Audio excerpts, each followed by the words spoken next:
Have you ever wondered what games you should keep or you should lose?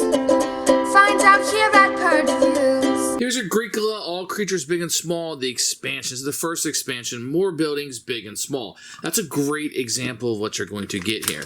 The rulebook is really just going to show you the contents and then tell you, hey, just use 4 buildings. If you really want to get crazy, you can do another 4. If you want, it stops there.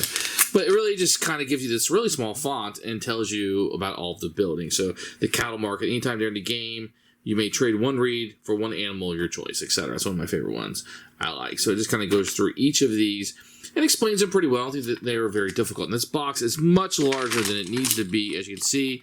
It even had a piece of white cardboard in here just to make it seem like it was thicker than it was for some reason.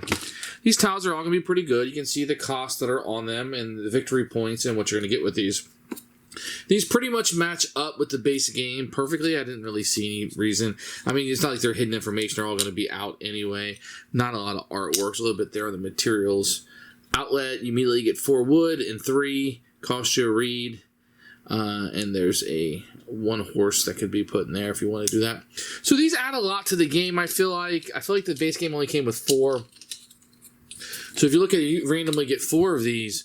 You can see if you put, you say you played a game with this and put these back in the box and you want to do another 4 and you play that game and you want to maybe do another 4. You can see how many plays you can get out of this before you ever see another set of these. So, I mean, there's a lot of variety. And then the different combos, the strategies will all be kind of different. One of my main gripes with the base game was there just weren't enough special buildings. There just weren't enough. So if you played the game over and over again, which you tend to do with the lighter fillers, it was like you were seeing the same stuff all of the time. And this one, you're going to get some different ones. Like here's a stable. You can have 5 of these and 1 extra stall that will come with it. You're going to have a dairy farm. Unused spaces. James Beginning may keep up to 2 cows each. Just a little bit different of a strategy. Maybe you go after that quickly. In a state, you immediately get a horse. If you have at least 5 special buildings, you get 3 victory points. It can hold 2 horses. You're going to have the building farm. Anytime in a game, you can pay 2 stone to replace 1 feeding trough with 1 stall.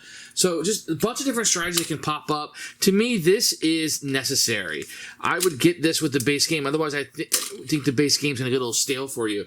I would just throw these in the box. I would keep them, and I would play. So, Agricola, even more buildings, big and small. This is a must-buy with the base game, I feel like.